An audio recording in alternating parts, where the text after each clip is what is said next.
Hey, everyone. How are y'all doing? How are my people? How are you beautiful people doing?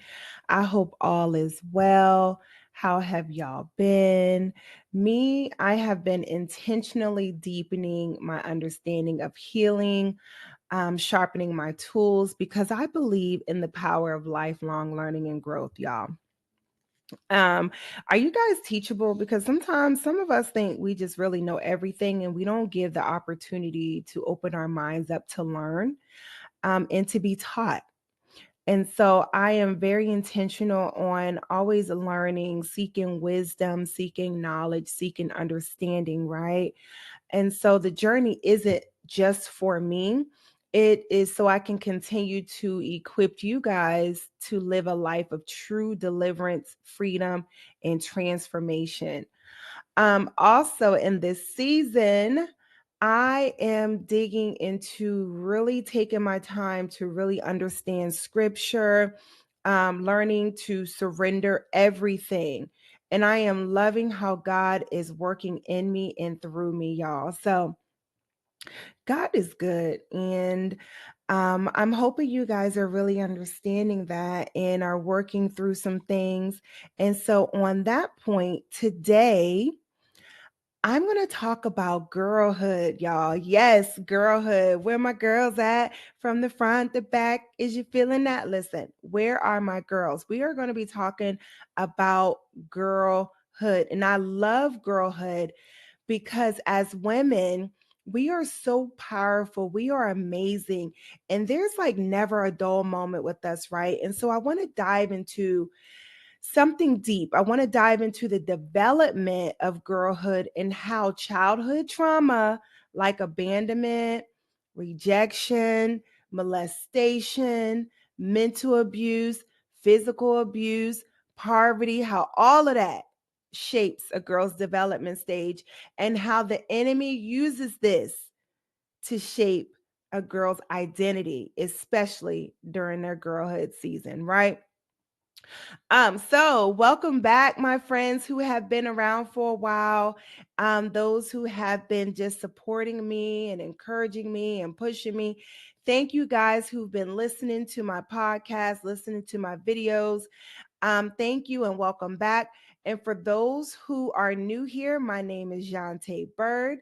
I am so glad you're joining me today. A little bit about me.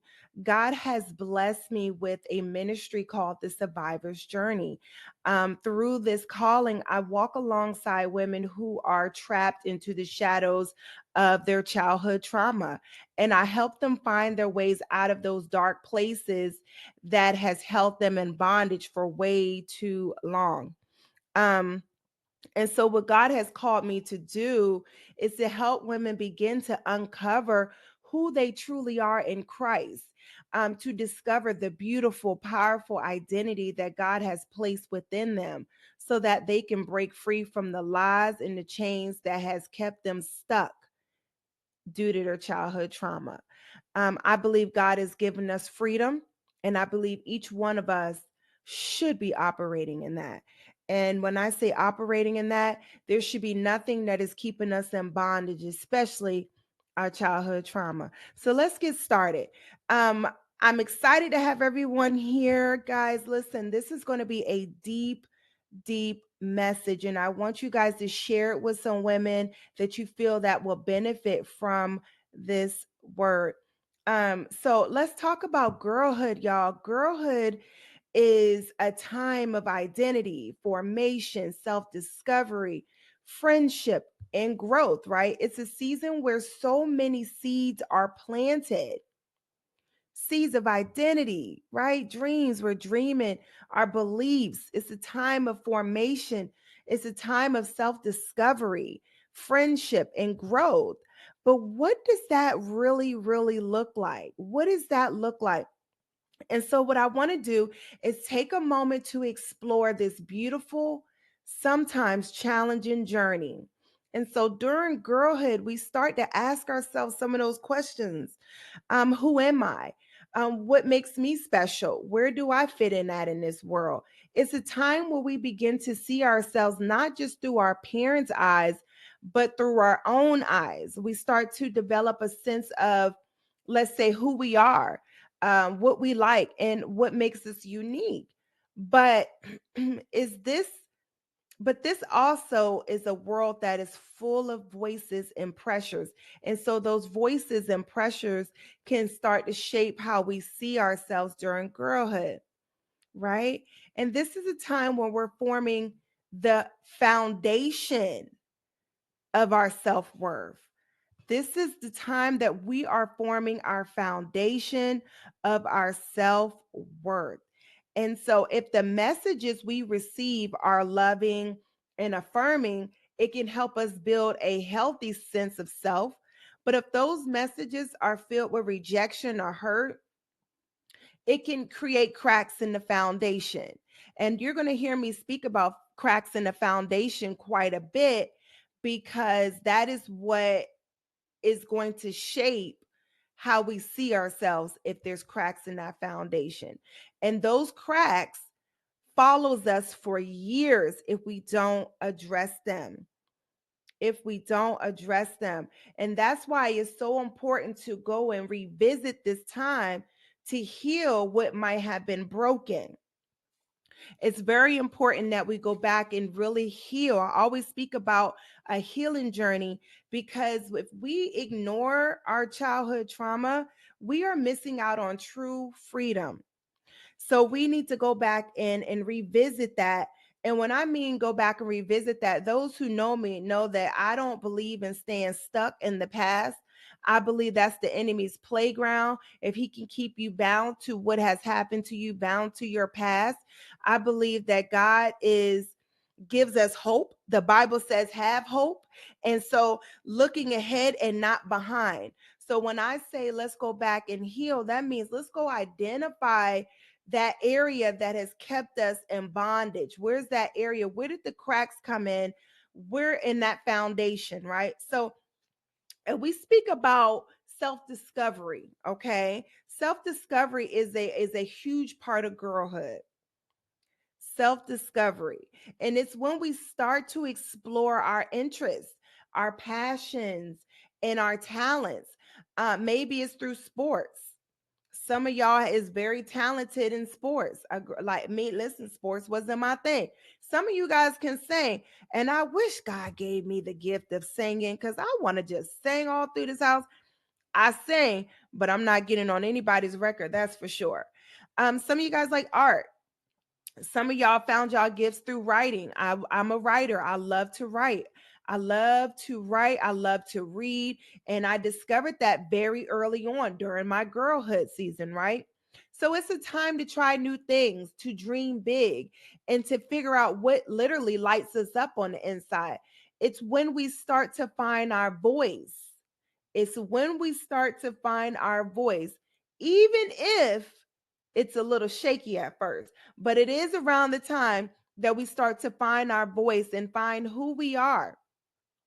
And so this self-discovery is about learning to embrace the things that makes us different and the unique traits that make us, right? Some of you guys are funny, some of y'all are serious, but it's what makes us us. But when trauma or hardship enters this space, it becomes difficult for a girl to see or to feel safe exploring who she is. So you might pull back, become more reserved, afraid to take up space, or afraid that your true self won't be accepted. That's why it's so important to create environments where young girls feel safe to explore who God has made them to be. And what I mean by that is you breaking the chains. You be the chain breaker in your family to allow that space to occur for your girls and the girls that are around you, even boys, but to allow that space of freedom so that they can grow into who God has called them to be. But again, when trauma enters that space, it becomes difficult for a girl to be able to explore who God is really calling her to be, because she's focused on whatever that hardship is or whatever that trauma is that she had endured. So also we're going to talk about friendship. during girlhood because it's such a powerful part of the season two. And this is when we learn how to trust others. I'm going to say that again. This is around the time we learn how to trust others outside of our siblings, outside of our parents. But this is when a girl learns how to trust others, how to be a friend, how to let others into our hearts, right? So friendship teaches us about loyalty. It teaches us about empathy. It teaches us about how to navigate differences. And it shows us that we don't have to walk through life alone. And these early bonds that we encounter shapes how we build relationships later on in life, how we trust, how we open up to others. But again, when that trust is broken through childhood trauma, it can leave deep scars. And so I often hear women say, I don't have female friends. I don't do female friends. And that always concerns me because I'm like, well, how do we go through life with no female friends? None. And that everybody that's in our life are males that we go to and we fellowship with. I find that to be an issue. And there's two things that shows up in my mind when I hear that is one, that somebody really hurt you, a woman hurt you, betrayed you, and you lost trust in them, and that's understandable. And then two, there's something about you that you don't like about yourself that you don't want others to do to you. And so you need to think about that for a minute because we should not be navigating this world without our girlfriends. I'm not saying you need a whole bunch of women friends, but I do think it is safe to say that it is healthy to be able to navigate this life with somebody who can navigate it with you. Now, I do believe in seasons, so things are seasonal, and somebody could be in your life for a season, a reason, or perhaps a lifetime. And you need to ask God to be able to help you discern what season these people are in your life. But I do think that we shouldn't shut ourselves down to other women who God could be sending in your life for some reason or some season. Moving along here, we're going to talk about growth. Growth is the heart of girlhood. It is a time when we're consistently changing. So we're changing physically, we're changing emotionally, we are changing. It's when we begin to stretch into the person we're meant to be. To learn from the mistakes we make, and to become a little stronger with every challenge that we face. It's a time of becoming. And so, but growth can feel hard when life throws obstacles in your path. And when you experience rejection or abandonment or even molestation, sex abuse, or some form of childhood trauma or poverty enters the story. And I always talk about poverty because we don't realize that poverty is a form of childhood trauma. So when we're experiencing that or have experienced that, growth can feel like a struggle instead of a natural part of life. It can feel like we're stuck, like we can't move forward. So when I think about girlhood, I see this as a time of formation, a time of discovery and connections as something that's very incredibly precious. It's a time that shapes so much of who we become, for better or for worse, but it shapes who we become. And if we experience pain or hurt during those early years, it can certainly change the narrative. And so when I think back on this, it's very interesting to me because many of you guys may know my story and some of you guys may not. I've come from a some deep scars of childhood trauma. The enemy had attached himself to me at a very young age. Um, Matter of fact, he caught me at the age of memorization. And so you know how all of us can remember things, but all the way up to a certain point, right? And so for me, my earliest memory is trauma. And so the enemy had caught me at that point in my life to where if somebody said, well, Jonte, what's your earliest memory? And I would be able to say, molestation. My earliest memory is pornography. This is what I can remember as early back as 4 to 5 years old. And so the enemy has kept his hand on me from that time all the way up till about the age of 18. So, what I can say to you is that my girlhood, there was cracks in the foundation. My girlhood came with a lot of trauma. So for me to be able to experience self-discovery, it was hard for me to navigate what that should look like because I was dealing with a lot of trauma. My growth season, I was dealing with a lot of trauma. You see, my friendship season, I was dealing with a lot of trauma. So it was hard for me to have friendships that I felt like it could be a safe relationship because it had already, my former relationship and trust had already been altered. And so that's what I say when I say cracks in the foundation, that's what I mean. When there are something that has happened during this growth season in your life, during girlhood, and it alters your way of being able to experience life freely during that pivotal time of your life. It's very, very critical that you begin to look back and say, hey, why am I operating the way that I'm operating? Why am I going through what I'm going through? What cracks in the foundation that I need to sit through and see how I can heal from it so I can have a life of freedom? Also, acknowledge that the impact of trauma can have if it's introduced during this time. We really don't think about that impact. And when you experience abandonment or rejection, a door, a portal opens up. At that moment, it's like a seed is planted. And what are these seeds? Well, the seeds are like seeds of insecurity. They're like seeds of not feeling like you're not enough. It's seeds of believing that you have to become someone you're not just to be accepted. These are the seeds that begin to be planted in our head, and there's many, many more, depending on what it is that you may have experienced. So when we experience these things, remember, a door opens up, the enemy creeps in, and he plants these seeds in our minds.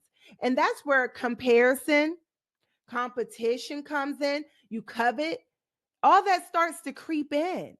And these wounds can leave a lasting mark. Why? Because number one, it started before you can even begin to know who you are. And number two, a lot of times it has to do when the people who were supposed to love you or be there for you, let me get that straight, they weren't. So it leaves a mark. And that mark says things like, I'm not worth staying for, or it says things like, I'm not enough. I'm not worthy of being loved. And those messages, they just don't go away. They settle in and they start to shape how you see yourself, how you think, how you love. It's something that runs deep, and it could feel hard to shake, and it's very hard to shake. Why is it hard to shake, Dante? It's hard to shake because it's we formed a norm out of it. So it's our norm to operate like this. So it's hard to shake. And so when a young girl experiences rejection, she learns to question her worth. She wonders, why wasn't I enough? Why wasn't I lovable enough? And that resonates with me because my mom, she was on crack cocaine for years. I want to say 40 plus years. And so as a young girl, I couldn't understand, why was my mom loving drugs more than me? What is it about me to where I wasn't worthy enough for her to want to be with me? Don't she love me? So these are the things, as a young girl, these questions starts to creep in. And what did the enemy do? The enemy will play around with that. And so those questions become a heavy backpack. And in that heavy backpack, you carry around every part of your life. They become whispers in your mind that echoes louder and louder with every painful memory, especially when this happens during girlhood. And they also can question how we see God, because then you start to ask God why. You start to question God. But here's the thing, we have to remember that it don't define us. And today we're going to dive deep into that part. So I want us to understand these cracks in the foundation. I want us to understand, see, it's in those quiet moments When you're alone with your thoughts, that's when the enemy tries to slip in, because he whispers those lies to you. He whispers that you're unworthy to you. He whispers that you're unlovable, that you're unseen. And those lies begin to take root. And now it becomes the script that plays over and over in your mind, shaping how you see yourself. They become the lens through which you view the world. That is the enemy's job. So, what does that look like, Jonte? It looks like you've learned to build a mask,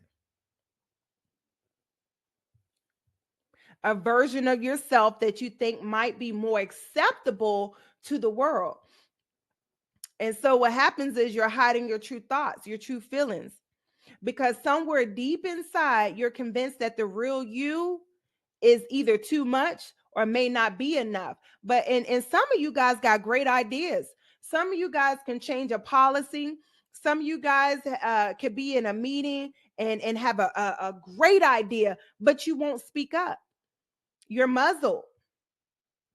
You won't stand up. You won't speak up. And this is the trick of the enemy. He knows that if he can get you to operate outside of who you are, then he can keep you bound.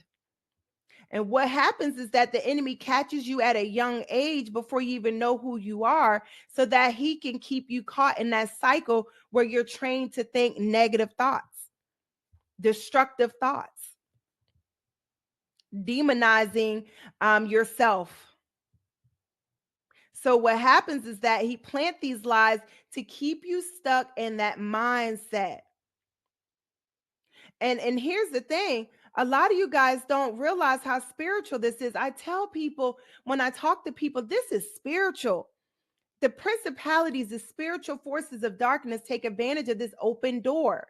This is where comparison and competition and false identity really starts to creep in. When we allow that, it's like assigning a legal contract with the enemy, and it gives him the legal right to operate in our lives. Let me say that again. When we begin to operate in comparison, competition, and even when we covet the wrong things and we operating in false identity, when that creeps in, we are signing a contract with the enemy, and it gives him the legal right to operate in our lives. Why? Because sometimes, a lot of times, we don't even realize that we're giving the enemy permission to operate in our lives. And the reason why I say that is because, and how you could tell that you're allowing the enemy to operate in your life, or you're giving him the legal right to operate in your life, is because you're walking in it.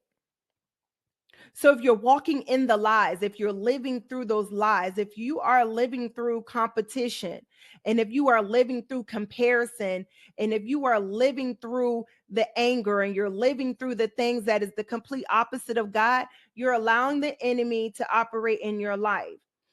It's no fault of your own. It's the fact that you haven't healed from the things that you've been through, but it's something that you need to recognize so you can stop allowing the enemy to operate in your life. And what's happening is that the enemy's voice is a lot louder. The enemy's voice is a lot louder than God's voice, because that's why you're operating in it. And so what we need to understand is that oftentimes it creeps into our hearts without us even realizing it. Competition. And if we're not careful, these things become a form of adultery in our lives. We make idols out of it. Now, what do I mean by that? Well, when we find ourselves constantly comparing our lives to other people, wanting what they have, whether it's like their success, their relationships, or their circumstances, it becomes more than just a passing thought. It turns into a deep longing, y'all, a sense of dissatisfaction. And you get dissatisfied with what God has given you. And that's when we start to make an idol out of those desires. And we start to believe, if only I had what she had, then I'll be happy and then I'll be whole. And when we do that, what we're saying to God is that what he has given us is not enough, and that we need more to feel valued or complete. But here's the danger to that. There's a danger in that. When we fixate on what others have, the enemy uses that as a foothold in our life. And the enemy loves to take that feeling of jealousy. He loves the feeling of envy. He loves the feeling of dissatisfaction and twist them into a sense of unworthiness. He loves it. And it gives him the legal right to whisper those lies like you're falling behind. Y'all know about that falling behind. You're falling behind. Oh, she's getting married. When am I ever going to get married? That falling behind thing, he uses that on, he played that with a lot of people. You're not good enough. You'll never measure up. And the more we believe those lies, the more space he has to operate in our hearts and minds. And that's why I say we give him the legal right. And so we end up in a cycle of striving and competing and trying to prove ourselves, but never feeling like we're good enough. We never, when we operate like that, we never feel like we're good enough. And one of the things I want to address is that the enemy shows up in different ways, a form of comparison, right? And one of those ways is how we size other women up. I know, listen, when we give another woman that up and down look, we checking her out. Look, now you do it real quick and fast, right? And I know where it comes from and I know why it's being done. But when we look in her up and down, all you're doing is scanning for the flaw. You're scanning for the flaw in her. And y'all know what I'm talking about. It's that look from the top of her head to the bottom of her feet. Or some of y'all look from the bottom of the feet and all the way up to the top of her head. Either way, you're scanning for the flaw. And so what that means is that we're focused on the her perceived flaws that you feel is a flaw. And it's often a way of deflecting from your own pain and wounds. And so when we find the flaw, it could be that, oh, her makeup ain't right, or her shoes ain't cute, or her outfit don't match. Whatever it is that you found to be considered a flaw in her, now you're satisfied. You're satisfied in your mind, and now the threat is gone. So what happens is that we end up masking our insecurities instead of addressing them. And the constant cycle of comparison isn't just a personal struggle, it's a way the enemy keeps us from seeing our true worth and God's unique purpose for us. But the truth is, God never intended for us to measure our value through others anyway. He made each one of us with a specific purpose, a specific plan that is not dependent on how we stack up against someone else. Come on, y'all. Comparison keeps us in chains. It keeps us bound in bondage. Comparison. But understanding that God uses hear me out. God uses our brokenness for growth, and that's where true freedom begins. And I feel like that's where a lot of people do not believe in, that God uses our brokenness for growth. He does. I feel like people want to skip past that part and they want to automatically be healed, or they want to ignore the brokenness, but they don't realize how God operates in our lives. God is very, very, very strategic on how he operates in our lives. And if you don't get to understand and get a relationship with him, you're going to always be confused on this part. Because I certainly was. I couldn't understand why would God want to use my brokenness? Why would God use my brokenness? Why would he even allow this to even happen to me? Why do I have to go through this? Why? But see, here's the thing. My mind shift. If you guys haven't listened to one of my TikToks, I got a TikTok on mind shift. I think I said mind shift 100 times in that video, because it's a mind shift. Shift your mind. It's the way that you think. It's how the enemy is playing on your mind. Shift your mind on how you're seeing your trauma. Because see, if you're still operating in your trauma, that means you're still looking back. That's why I tell people, start doing a healing journey, because God gives us freedom. It's freedom in this. But the beginning of freedom, one of the first things you got to learn how to do is forgive, because the enemy playground is in unforgiveness. As long as you're sitting in unforgiveness, the enemy is going to tap dance all over your heart and all over your mind, because he knows that if he can keep you in unforgiveness, he's going to keep you bound to that pain and that trauma. God says that we must forgive. We have to forgive. That is a requirement. How many times we got to forgive? 70 times 7. What? Listen, that means we have to always forgive. And I'm at a point in my life, y'all, where somebody, if I feel like I need to forgive somebody, I forgive them fast, swiftly, quick, because the minute that I don't, the enemy gonna try to creep on in and have me with this resentment and this anger, and now I'm feeling the way. Now I'm operating outside of who God called me to be. And it's important that we learn about being offended, because if we feel offended, these are natural things that happens to us, right? So don't get me wrong. I do believe that we do feel away, but we have to understand how the enemy creeps in while we feeling away. How are we going to address this feeling away? And all while we're missing the beautiful, unique path that God has set before us. A path, a path that is just for us, with blessings that no one else can receive because they're designed specifically for us.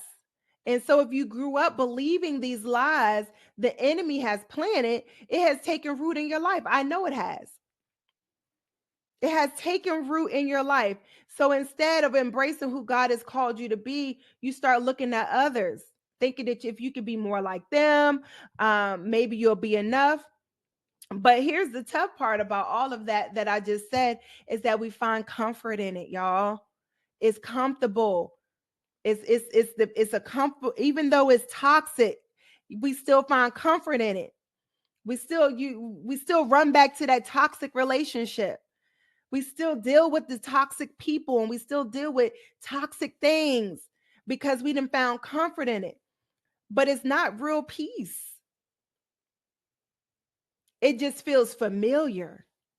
And so you settle in this place because it feels safer.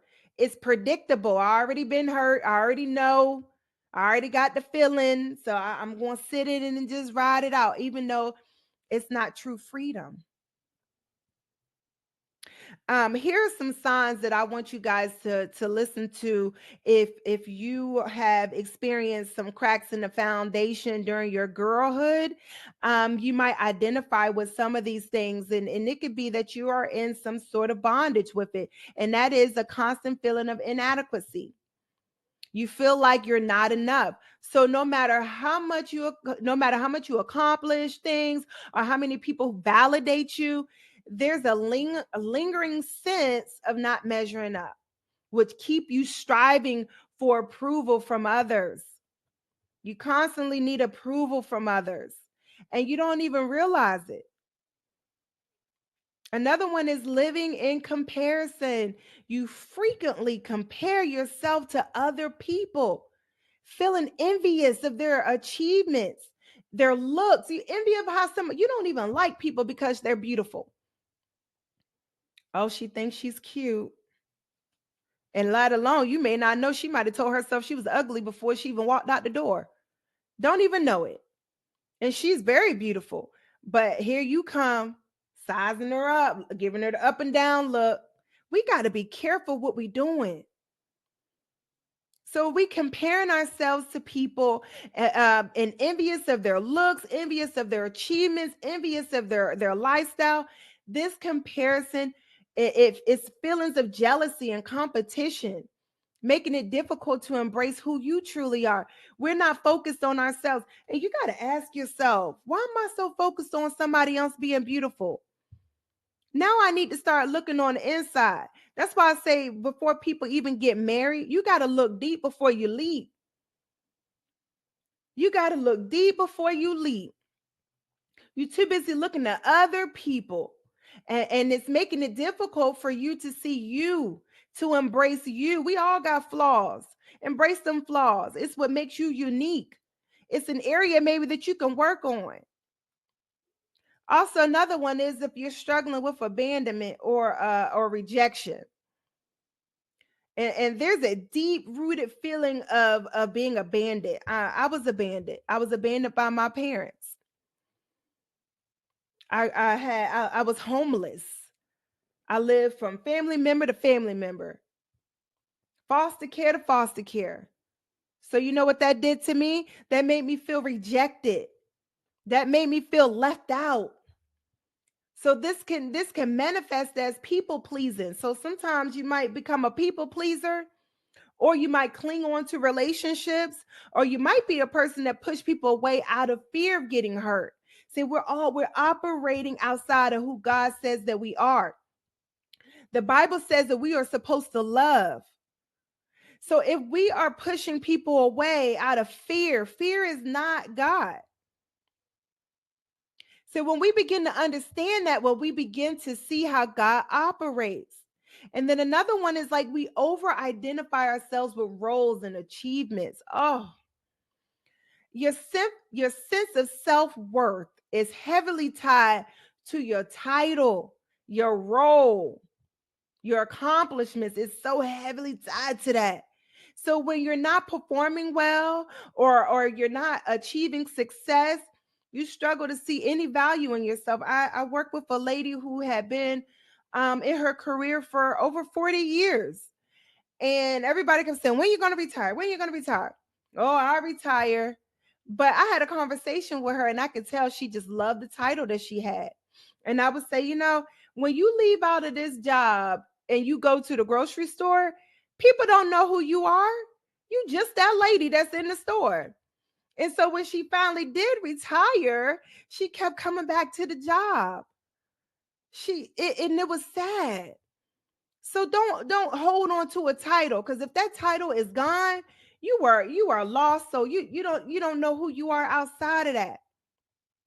Also, a lot of us have difficulty trusting God's plan for our life. And that's another one. So you find it hard to believe that God has a good plan for you. You doubt and you fear. That clouds your mind. It clouds your faith, causing you to question your purpose, question, and you settle for less than what God has for you.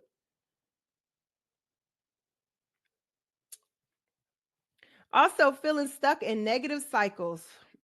Listen, there is a reoccurring pattern of destructive behaviors. If you are dealing with a reoccurring pattern, if you are dealing with, let's say, a different relationship, same old thing, different man, if you are dealing with self sabotage, if you are dealing with toxic relationships or even addictive habits, and you might feel powerless to break these cycles even though you desire to change, the enemy has you stuck in that spot. He has you stuck in that spot. Also, we want to look at a constant need for external validation. You seek approval and validation from others to feel secure. And you don't and what this looks like is you question everything. So you are unsure about your own decision making, and that you don't feel solid on your no or solid on your decision. So you constantly need to get approval. Sometimes a lot of this can look like you spending money and making yourself look like you are of value, and you really don't have the money. And that comes from a poverty thing. You really don't have the money, but you want to look like you are big time, and or you got it going on. You want to look like it. And so it's often shaping your identity based on other people's opinions, because you need people to validate you. You want to feel a way instead of who God says that you are. I hope I'm making sense, y'all. I hope I'm making sense.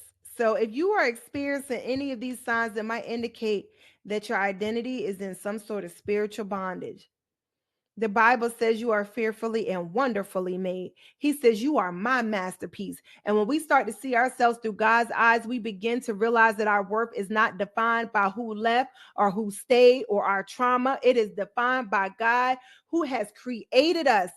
He loved us before we even took a breath. He loved us before we even took a breath. So, how do we start to heal, Jante? How do we begin to work through this? And it begins by letting ourselves be vulnerable before God, bringing Him our pain, bringing Him our anger, bringing Him our fear. It means being honest about the places where we felt unseen and unworthy, and allowing Him to speak the truth over our wounds.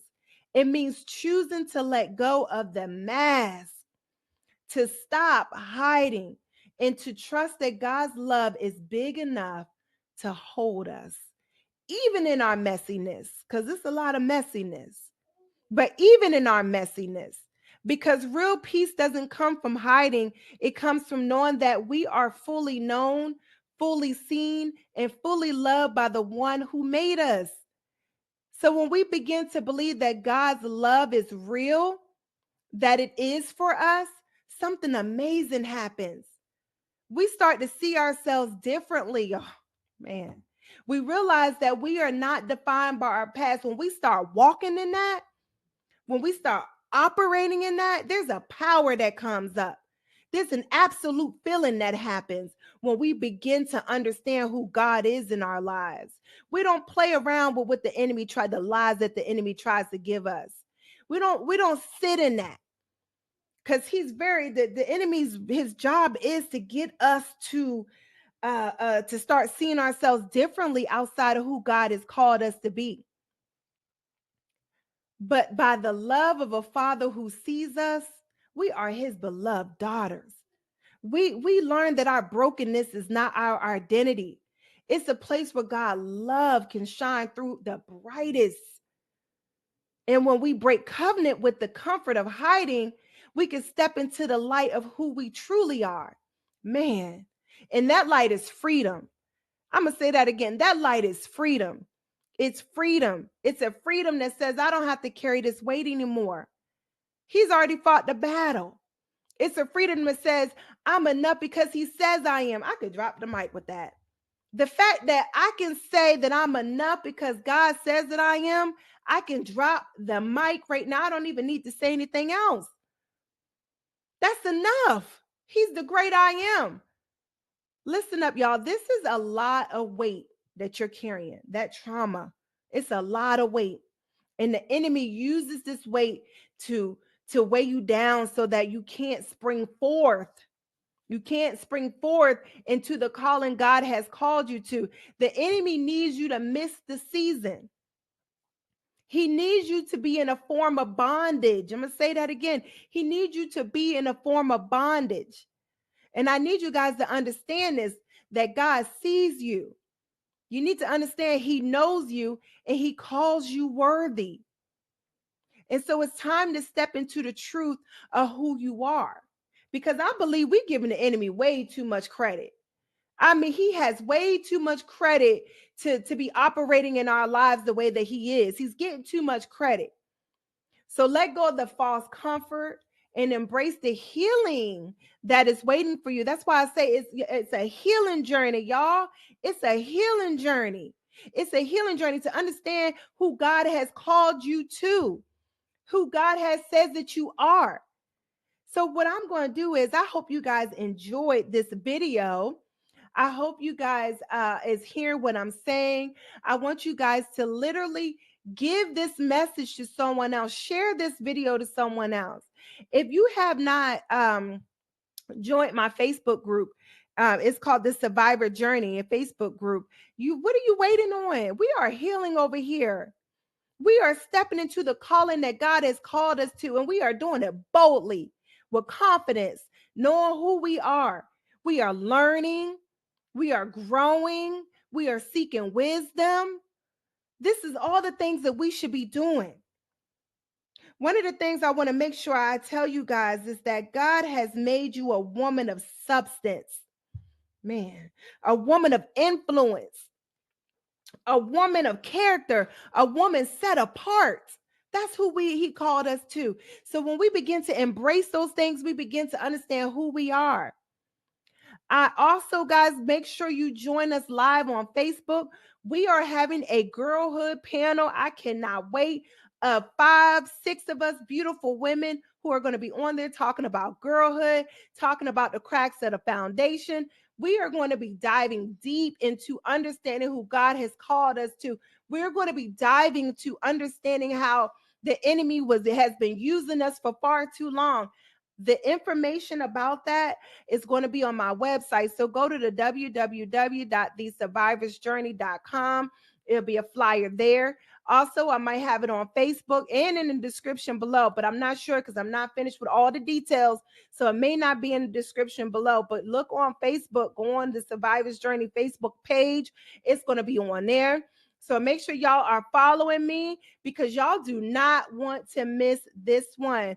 Make sure you like this video. Make sure you send it to other people. And as you guys know, it's the healing journey for me. Bye now.